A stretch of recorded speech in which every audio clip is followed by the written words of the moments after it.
Lori here. I'm here to do kind of a different video, but I wanted to talk to you guys about my reading routine and how I attempt to read so much every year, but especially during the school year.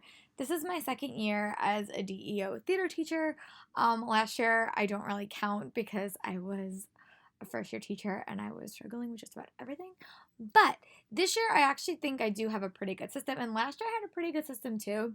But this is just how I tend to make myself, or not like, or remind myself to read. I have a really, really long commute. I have like, on average, it's between like an hour and an hour and a half to get back home because I live on Long Island and my school is in Astoria, Queens. So here's what I do every morning. In the morning, I have a 20-minute commute to my first train station. And in that 20 minutes, I tend to read whatever physical book I'm reading, which it's like whatever physical book I'm reading, I read that. And then when I'm going from the train station to the subway, which is to my school, I tend to listen to podcasts and audiobooks. For example, right now I'm listening to Kingdom of Ash by Sarah J. Maas. And I always, at the start of the month, I write down, I like calculate how many chapters I have to read every day to finish a larger book by the end of the month. That's what I do. It may sound really, really technical, but I do like to listen to other things like the podcasts. So I will probably read my first 3 chapters then. And then I will listen to whatever else I have to listen to. And then on the way back home from school, I normally always go back through Penn Station, which is just like a longer way to get home because I'm basically going too far back. And I have like a 45-minute commute on the way home. So going back to Penn Station, I tend to listen to whatever I am, unless I'm in the middle of a really good book, and then I'll finish it, which is what happened on Friday. I like just powered through and I finished 2 books on the train ride home, which is great. One was a book and one was a graphic novel. But I normally will listen to something, a podcast or an audiobook or whatever, and then on the train ride back to my house, I will read as long as I'm not like standing. Because if I'm standing, I can't really read because I'm a klutz and I'll fall and get hurt. And then during the week, when I'm actually get physically back home, this is where I talked about this a little bit. Last year, I had very, very, very bad life balance, and like I just had a hard time turning off my brain, turning off my work, and like taking a break. So I'm really forcing myself to like do work at school and not do work at home during the week because teachers, as if you are a teacher, you can burn yourself out so fast by doing that, and I don't recommend it, and I think everyone I talk to doesn't recommend that. So when I've been doing this for the past couple of weeks, and it's actually worked pretty good. When I come home, I watch TV and I read, and that's just kind of how I like decompress. Any prep that I have to do, I do during the weekend, which is why you guys will always see in my reading vlogs. There's one day that like you don't see me reading a whole lot, and then the next day you do because I kind of have a life balance that way. But tips I tell you guys for reading that I have when I'm at my house. Most people love Netflix. Most people love like all those services like Amazon Prime and stuff because commercials don't exist. For me, I love commercials, and I'm going to tell you why I love commercials because I get to read during commercials. So like if I'm watching something on Hulu and I know that it has like 4 commercial breaks, whatever book I'm reading, I'll read during the commercials.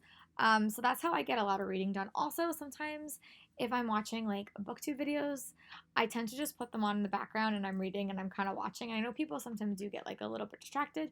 Sometimes I get a little bit distracted too, but I also watch a lot of like vloggers, like just like life vloggers, and I tend to just put their videos on in the background and I tend to just read. I really like background noise. I also really like true crime podcasts and true crime videos. I love the show Disappeared. So sometimes I'll just put that on in the background as well, like as I'm reading, just to have background noise. And I know that this is probably going to change in the next like month because active TV season is going to start. I'm going to want to watch a lot of shows. But again, most of those shows exist on streaming services where I have to watch commercials. The only show I really watch live is This Is Us, and I'm even a little bit far behind on that. But yeah, so that's like what my commute is like and how I tend to read. But I'm trying to be better at not panicking if I'm not reading enough. I'm just trying to enjoy what I'm reading. And that's sometimes so hard for readers, especially bloggers. I know Super Space Chick has talked about this a lot, and I'm trying to take a page out of her book and just how long it takes me to read something, it's going to take me to read it. I'm not going to rush myself. no matter how many books I get. Um, but that's like my biggest tip is like, or whenever I'm out, wherever I go, I always have a book with me, even if I don't think I'm going to pick it up, if I'm with a friend or if I'm going out to lunch or if I'm, somewhere. Like what I'll do is like if, during my prep periods at school, I will also sometimes if I'm doing like grading and stuff, I'll just put on an audiobook in the background. That's another way that I've been upping my audiobook count because I just put it on in my office and if anyone walks by, they're just going to hear someone talking. So it's nothing, I'm not listening to anything bad. I normally listen to like middle grade books as like audiobooks anyway. Um, but that's another way that I try to up my listening count a little bit and just kind of keep me entertained. I always need voices going. In a school, there always is voices going, but I like to have a story. Um, but also during the weekend, I just try to read as much as I can, and I try to read at least one book a weekend. That's pretty much my goal, unless it's like a hunker of a book. I also do go for a lot of bike rides, especially in the nice weather. And I also like go for a bike ride. I ride all the way up to my park, which is like 2 miles. I just sit there for 30 minutes. I read and then I come back home, and I miss that so much. You guys always hear me talking about bike rides in my reading vlogs. And the reason I love bike riding so much is because I have like a 30-minute thing to just sit and relax. Also, when it's really nice, I tend to, if I'm in the middle of like a really good book, I might just walk around my block and just like, it's like 2 miles. I'll like walk and I'll read. I might get hit by a car one day, but hopefully not. But yeah, so those are just some of my tips and tricks. I always try to watch Netflix or a TV show that doesn't have commercials, like Amazon Prime or Netflix, really late at night because then like at like 10 to like 11 or something normally for a school night, because then I don't need the commercials and then I'm kind of like powered down, so I don't want to read. But when I have the opportunity, I always choose a streaming service because those like 2-minute commercials are actually really helpful in my reading. And I try to always read on my commute. Unless like last year I got into a really, really bad habit when I was like overwhelmed. I just didn't read, didn't do anything. I just kind of like focused on my head, which was not a good life choice. But yeah, so I hope that those trips help me. I just always have a book with me, and I ultimately have a really long commute, but it's not a bad thing. I don't view my long commute as a bad thing. I just kind of come prepared, and I'm also someone that like can't grade on a train because I get really nauseous, but I can read.